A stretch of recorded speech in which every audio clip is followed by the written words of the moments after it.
सुधारक विशिष्टाद्वैतवाद के प्रवर्तक रामानुजाचार्य के विराट मूर्ति का, विराट व्यक्तित्व एवं कृतित्व को कार्यांजलि देते हुए विराट मूर्ति का आज अनावरण करने के लिए प्रधानमंत्री नरेंद्र मोदी अग्रसर हैं।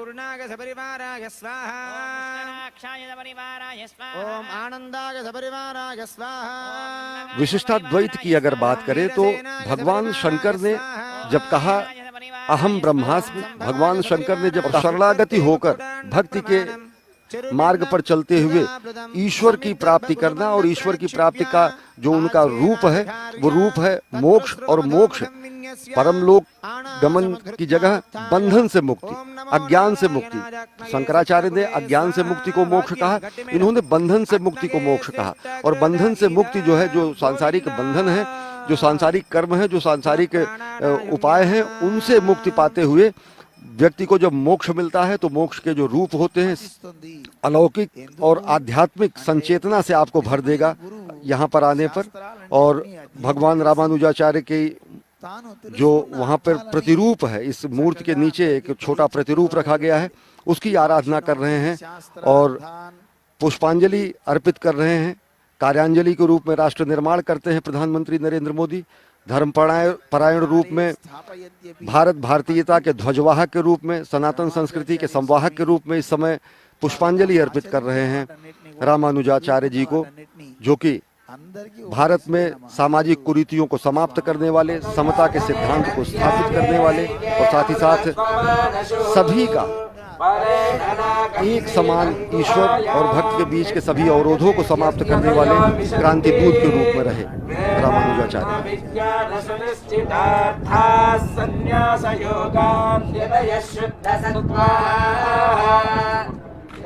ब्रह्मलोके तु परान्तकाले परामृतात् परिमुच्यन्ते सर्वे अग्रं विपाकं परमेश्वरभूतं यत्पुण्डरीकं पुरमध्यसत्कुस्वम् तत्राविदग्नं गगनं विशोकस्तस्मिन् यदन्तस्तदुपासितव्यम् नित्येदादौ स्वरप्रोक्तो वेदान्ते च प्रतिष्ठितः तस्य प्रकृतिलीनस्य यः परस्य महेश्वरः।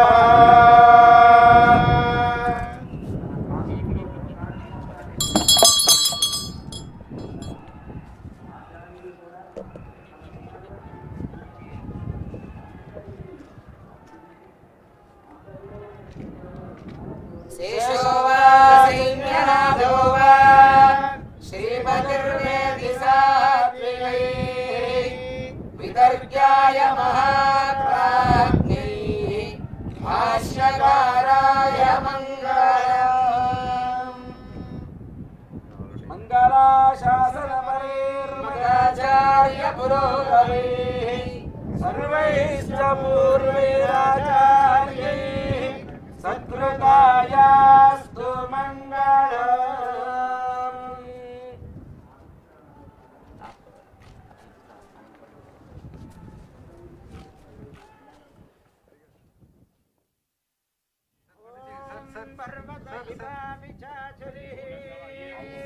इंद्रहिवेहध्रुवस्तिष्ठा इह राष्ट्रमुदारय अभिनिष्ठवृदन्यतः अधरे सन्तोषत्रवः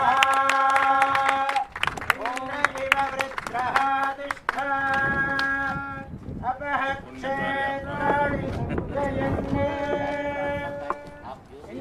ओम असमत् गुरुभ्यो नमः। ओम श्रीमते रामानुजाय नमः। कार्यक्रम में हमारे साथ उपस्थित तेलंगाना की राज्यपाल डॉक्टर तमिलसाई जी, पूज्य श्री जीयर स्वामी जी, केंद्रीय मंत्रिमंडल के मेरे सहयोगी श्री जी कृष्ण रेड्डी जी, श्रीमान डॉक्टर रामेश्वर राव जी, भागवत विभूतियों से संपन्न सभी पूज्य संतगण,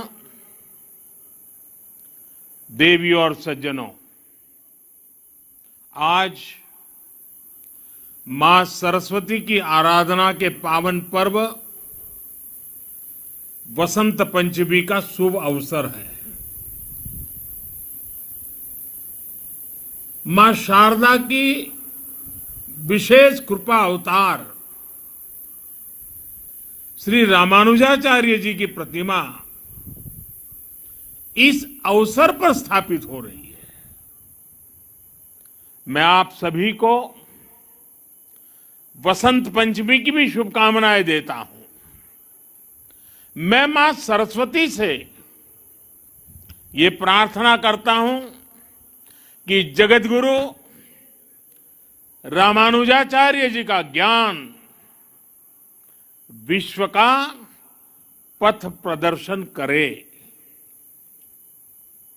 साथियों, हमारे यहां कहा गया है, ध्यान मूलम गुरु मूर्ति, ध्यान मूलम गुरु मूर्ति, अर्थात हमारे गुरु की मूर्ति ही हमारे ध्यान का केंद्र है, क्योंकि गुरु के माध्यम से ही हमारे लिए ज्ञान प्रकट होता है।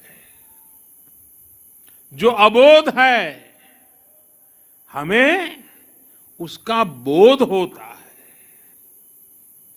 अप्रकट को प्रकट करने की ये प्रेरणा,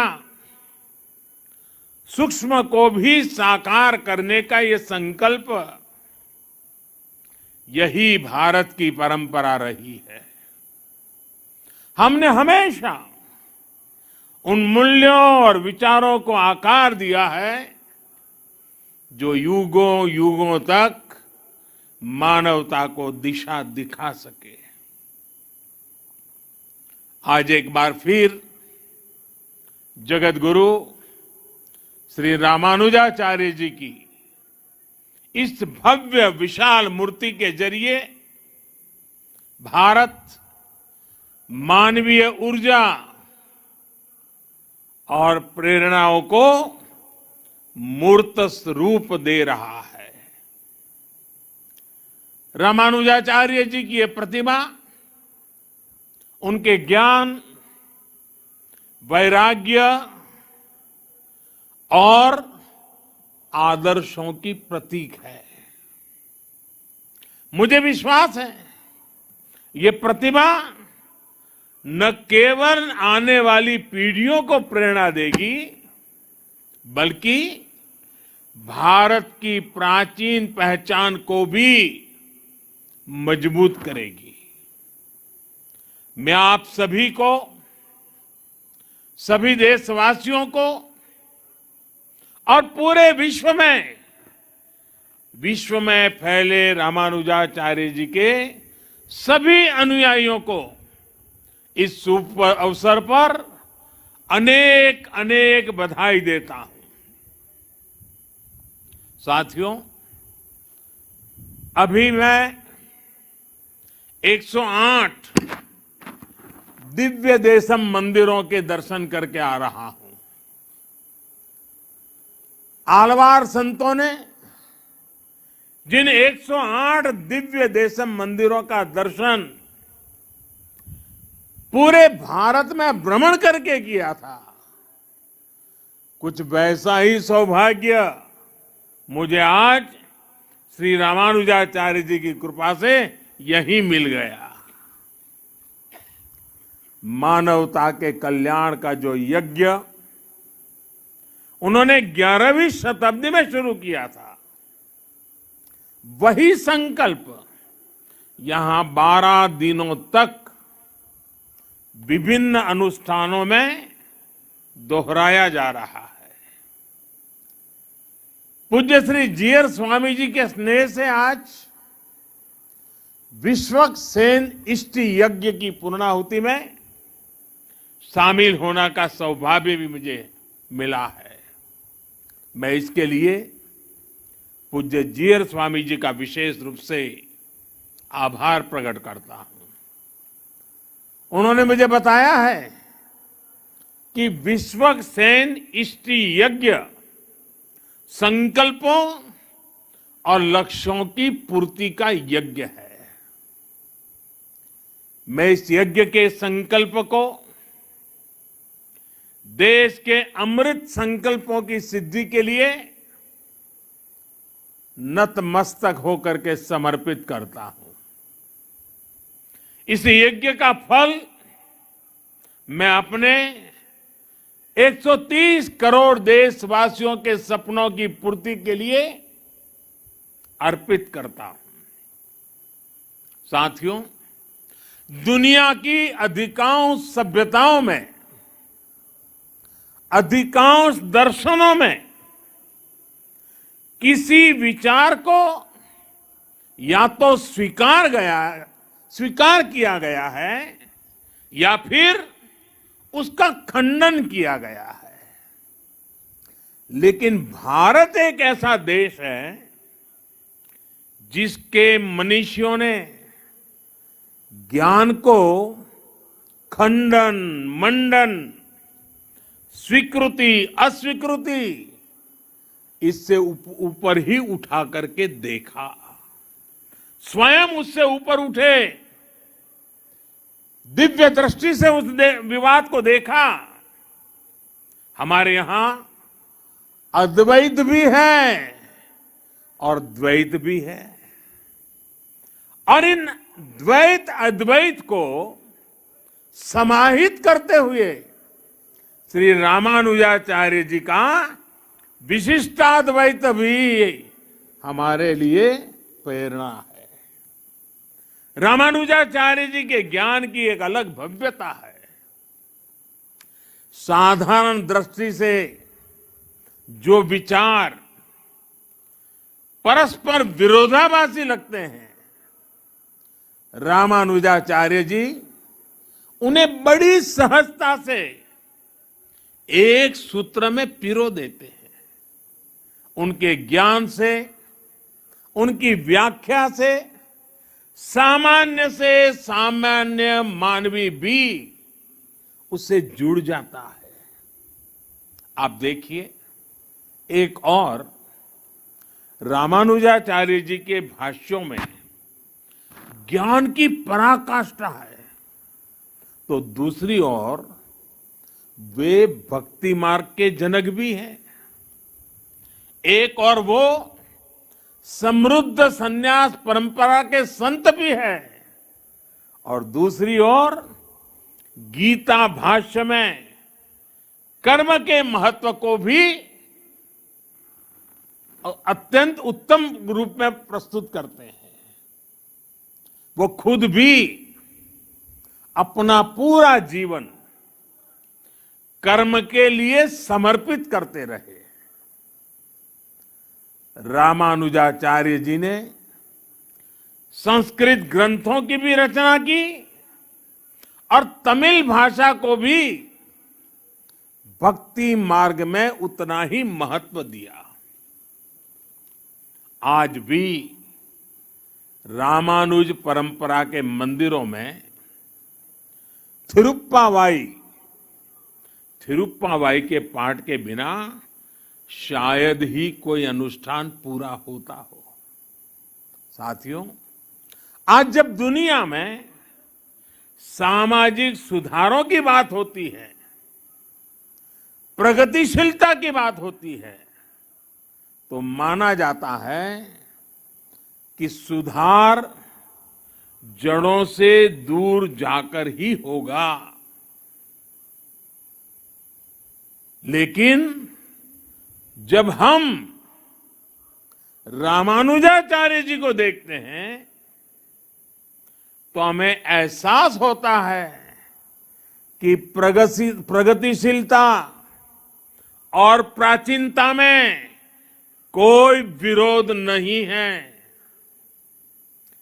ये जरूरी नहीं है कि सुधार के लिए अपनी जड़ों से दूर जाना पड़े, बल्कि जरूरी ये है कि हम अपनी असली जड़ों से जुड़े, अपनी वास्तविक शक्ति से परिचित हो। आज से 1000 साल पहले तो रूढ़ियों का दबाव, अंधविश्वास का दबाव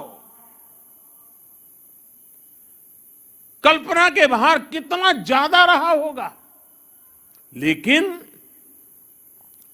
रामानुजाचार्य जी ने समाज में सुधार के लिए समाज को भारत के असली विचार से परिचित करवाया। उन्होंने दलितों, पिछड़ों को गले लगाया। उस समय जिन जातियों को लेकर कुछ और भावना थी, उन जातियों को उन्होंने विशेष सम्मान दिया। यादवगिरी पर उन्होंने नारायण मंदिर बनवाया, जिसमें दलितों को दर्शन पूजन का अधिकार दिया। रामानुजाचार्य जी ने बताया कि धर्म कहता है न जाति ही कारणम लोके गुणाः कल्याण हेतव। अर्थात संसार में जाति से नहीं, गुणों से कल्याण होता है। रामानुजाचार्य जी के गुरु श्री महापूर्ण जी ने एक बार दूसरी जाति के अपने एक मित्र का अंतिम संस्कार किया था। उस समय रामानुजाचार्य जी ने लोगों को भगवान श्री राम की याद दिलाई थी। उन्होंने कहा कि अगर भगवान राम अपने हाथों से जटायु का अंतिम संस्कार कर सकते हैं, तो फिर भेदभाव वाली सोच का आधार धर्म कैसे हो सकता है? ये अपने आप में बहुत बड़ा संदेश है। साथियों, हमारी संस्कृति की ये विशेषता रही है कि सुधार के लिए हमारे समाज के भीतर से ही लोग निकलते हैं।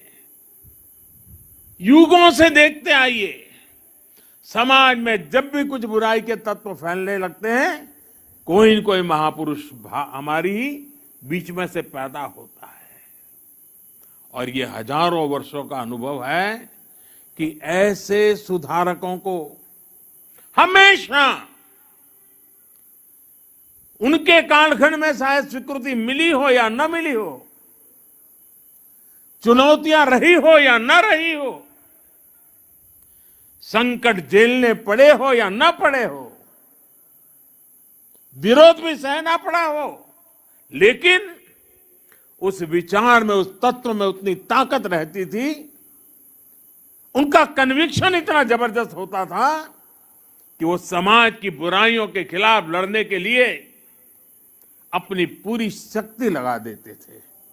लेकिन जब समाज इसे समझ पाता है, तो जिसका कभी विरोध होता है, उसको स्वीकृति भी उतनी तेजी से मिलती है, सम्मान और आदर भी उतना ही मिलता है। ये इस बात का सबूत है कि बुराइयों के पक्ष में, कुरीतियों के पक्ष में, अंधविश्वास के पक्ष में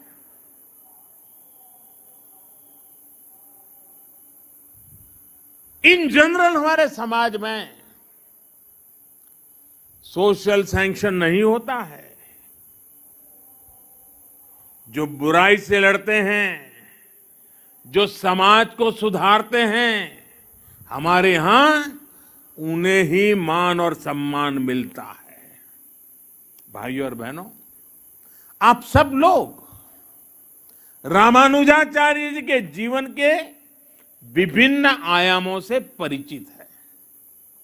वो समाज को सही दिशा देने के लिए अध्यात्म के संदेशों का भी प्रयोग करते थे और व्यावहारिक जीवन का भी।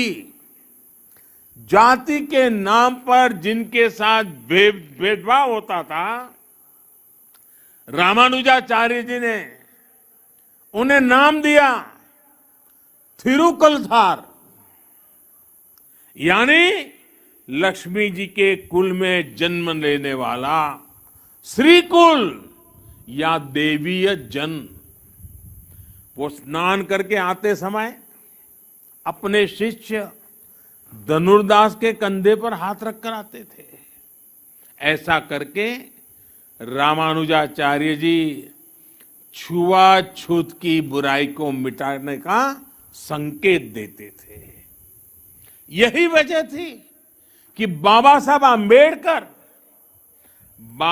आंबेडकर जैसे समानता के आधुनिक नायक भी रामानुजाचार्य जी की भरपूर प्रशंसा करते थे और समाज को भी कहते थे कि अगर सीखना है तो रामानुजाचार्य जी की शिक्षा से सीखो।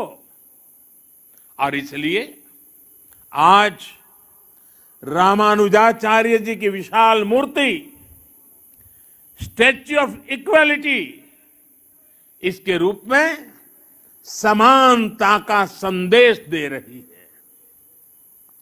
इसी संदेश को लेकर आज देश सबका साथ, सबका विकास, सबका विश्वास और सबका प्रयास के मंत्र के साथ अपने नए भविष्य की नींव रख रहा है। विकास हो, सबका हो, बिना भेदभाव हो। सामाजिक न्याय सबको मिले, बिना भेदभाव मिले।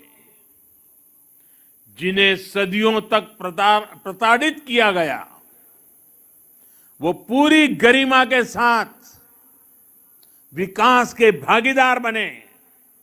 इसके लिए आज का बदलता हुआ भारत एकजुट प्रयास कर रहा है। आज सरकार जो योजनाएं चला रही है, उनका बहुत बड़ा लाभ हमारे दलित पिछड़े भाई बहनों को हो रहा है। चाहे पक्के घर देना हो या फिर उज्ज्वला का मुफ्त कनेक्शन, गैस कनेक्शन, चाहे 5 लाख रुपए तक मुफ्त इलाज की सुविधा हो या फिर बिजली का मुफ्त कनेक्शन, चाहे जनधन बैंक खाते खोलना हो या फिर स्वच्छ भारत अभियान के तहत करोड़ों शौचालयों का निर्माण करना हो।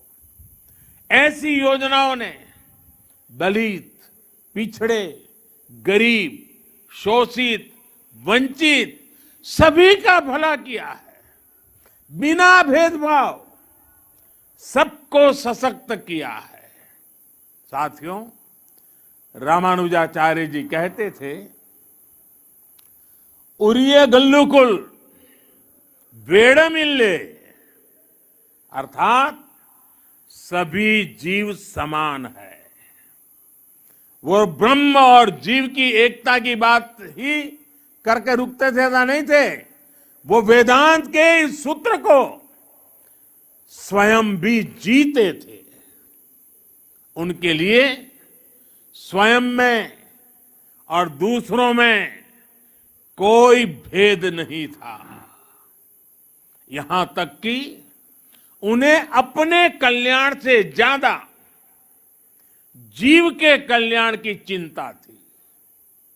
उनके गुरु ने कितने ही प्रयासों के बाद जब उन्हें ज्ञान दिया तो उसे गुप्त रखने के लिए कहा, क्योंकि वो गुरु मंत्र उनके कल्याण का मंत्र था। उन्होंने साधना की थी, तपस्या की थी, जीवन समर्पित किया था और इसलिए ये गुरु मंत्र मिला था।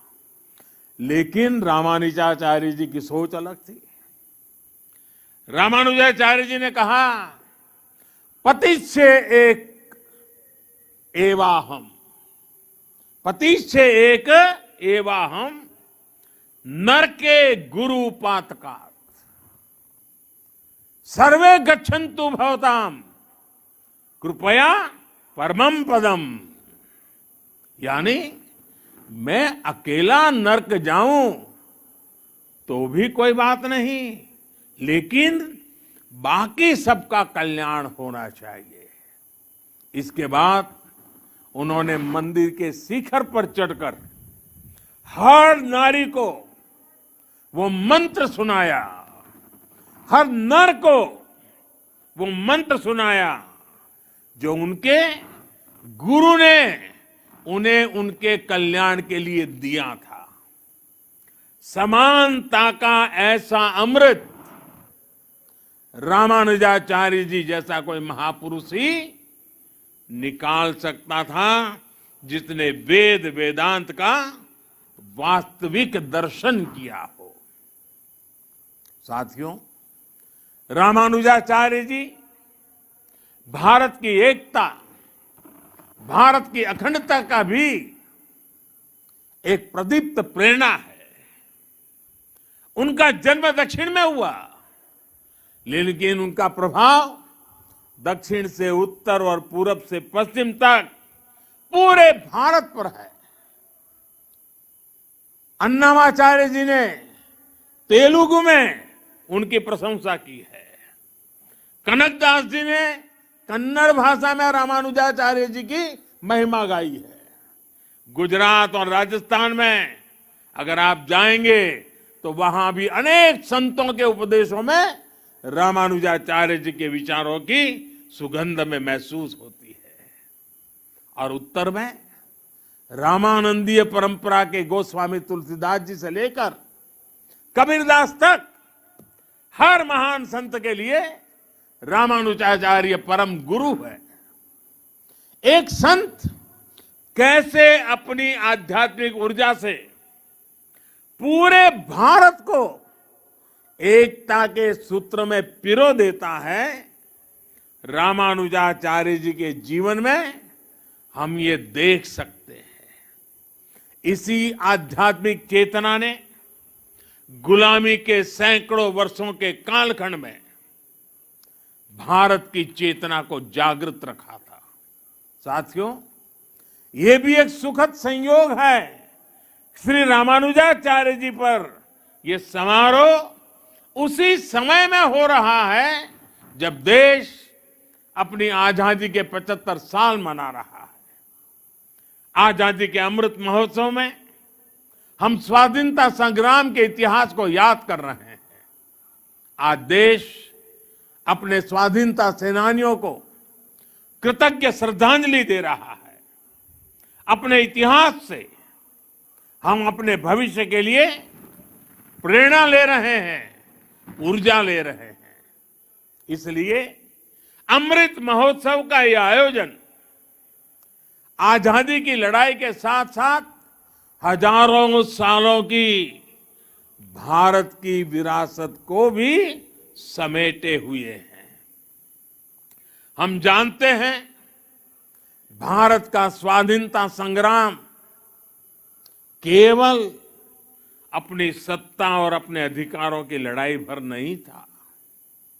इस लड़ाई में एक तरफ अपनी वैश्विक मानसिकता थी, तो दूसरी तरफ जियो और जीने दो का विचार था। इसमें एक और ये नस्लीय श्रेष्ठता और भौतिकवाद का उन्माद था, तो दूसरी ओर मानवता और अध्यात्म में आस्था थी। और इस लड़ाई में भारत विजयी हुआ, भारत की परंपरा विजयी हुई। भारत के स्वाधीनता संग्राम में समानता, मानवता और अध्यात्म की वो ऊर्जा भी लगी थी जो भारत को रामानुजाचार्य जी जैसे संतों से मिली थी। क्या हम गांधी जी के बिना अपने स्वाधीनता संग्राम की कल्पना कर सकते हैं? और क्या हम अहिंसा और सत्य जैसे आदर्शों के बिना गांधी जी की कल्पना कर सकते हैं? आज भी गांधी जी का नाम आते ही वैष्णवजन तो तेने रे कहिए, ये धुन हमारे अंतर मन में बजने लगती है। इसके रचयिता नरसिंह मेहता जी रामानुजाचार्य जी की भक्ति परंपरा के ही महान संत थे। इसलिए हमारी आजादी की लड़ाई को जिस तरह हमारी आध्यात्मिक चेतना ऊर्जा दे रही थी, वही ऊर्जा आजादी के 75 साल में हमारे अमृत संकल्पों को भी मिलनी चाहिए। और आज जब मैं भाग्यनगर में हूं, हैदराबाद में हूं, तो सरदार पटेल जी का विशेष उल्लेख जरूर करूंगा। वैसे किशन रेड्डी जी ने अपने वक्तव्य में बड़ा विस्तार से उसके लिए कहा। भाग्यनगर का कौन ऐसा भाग्यशाली होगा, कौन ऐसा हैदराबादी होगा जो सरदार पटेल की दीर्घ दृष्टि, सरदार पटेल का सामर्थ्य और हैदराबाद के आन बान शान के लिए सरदार साहब की कूटनीति को न जानता हो। आज देश में एक और सरदार साहब की स्टैच्यू ऑफ यूनिटी, एकता की शपथ दोहरा रही है, तो रामानुजाचार्य जी की स्टैच्यू ऑफ इक्वालिटी समानता का संदेश दे रही है। यही एक राष्ट्र के रूप में भारत की चीर पुरातन विशेषता है। हमारी एकता सत्ता या शक्ति की बुनियाद पर नहीं खड़ी होती। हमारी एकता समानता और समादर इस सूत्र से सृजित होती है। और साथियों, आज जब मैं तेलंगाना में हूं, तो इस बात का जिक्र भी जरूर करूंगा कि कैसे तेलुगु कल्चर ने भारत की विविधता को सशक्त किया है। तेलुगु कल्चर की जड़ों का विस्तार सदियों में फैला हुआ है। अनेक महान राजा रानियां इसके ध्वजवाहक रहे हैं। सातवाहन हो, काकातिया हो या विजयनगर साम्राज्य, सभी ने तेलुगु संस्कृति की पताका को बुलंद किया। महान कवियों ने तेलुगु संस्कृति को समृद्ध किया है। पिछले वर्ष ही तेलंगाना में स्थित 13वीं शताब्दी के काकातिया रुद्रेश्वर रामाप्पा मंदिर को यूनेस्को विश्व धरोहर स्थल घोषित किया गया है। वर्ल्ड टूरिज्म ऑर्गेनाइजेशन ने पोचमपल्ली को भी भारत के सबसे बेहतरीन टूरिज्म विलेज का दर्जा दिया है। पोचमपल्ली की महिलाओं का हुनर पोचमपल्ली साड़ियां के रूप में विश्व विख्यात है। ये वो संस्कृति है जिसने हमें हमेशा सद्भाव, भाईचारा और नारी शक्ति का सम्मान करना सिखाया है। तेलुगु संस्कृति की इस गौरवशाली परंपरा को आज तेलुगु फिल्म इंडस्ट्री भी पूरे आन बान शान से आगे बढ़ा रही है। तेलुगु सिनेमा का दायरा सिर्फ उतना ही नहीं है जहां तेलुगु बोली जाती है, इसका विस्तार पूरे विश्व में है। सिल्वर स्क्रीन से लेकर ओटीटी प्लेटफॉर्म्स तक इस क्रिएटिविटी की चर्चा छाई हुई है। भारत के बाहर भी खूब प्रशंसा हो रही है। तेलुगु भाषी लोगों का अपनी कला और अपनी संस्कृति के प्रति ये समर्पण सभी के लिए प्रेरणा समान है। साथियों, आजादी के 75वें वर्ष में इस अमृत काल में श्री रामानुजाचार्य जी की ये प्रतिमा प्रत्येक देशवासी को निरंतर प्रेरित करेगी। मुझे पूरा भरोसा है आजादी के अमृत काल में हम उन कुरीतियों को भी पूरी तरह समाप्त कर पाएंगे जिन्हें खत्म करने के लिए श्री रामानुजाचार्य जी ने समाज को जागृत किया था। इसी भाव के साथ पूज्य स्वामी जी का आदर पूर्वक धन्यवाद करते हुए इस पवित्र अवसर में हिस्सेदार बनने के लिए आपने मुझे अवसर दिया। मैं आपका बहुत आभारी हूं। विश्व भर में फैले हुए प्रभु रामानुजाचार्य जी के विचारों से प्रभावित प्रेरित हर किसी को मैं अनेक अनेक शुभकामनाएं देता हूं। मेरी वाणी को विराम देता हूं। आप सबका बहुत बहुत धन्यवाद।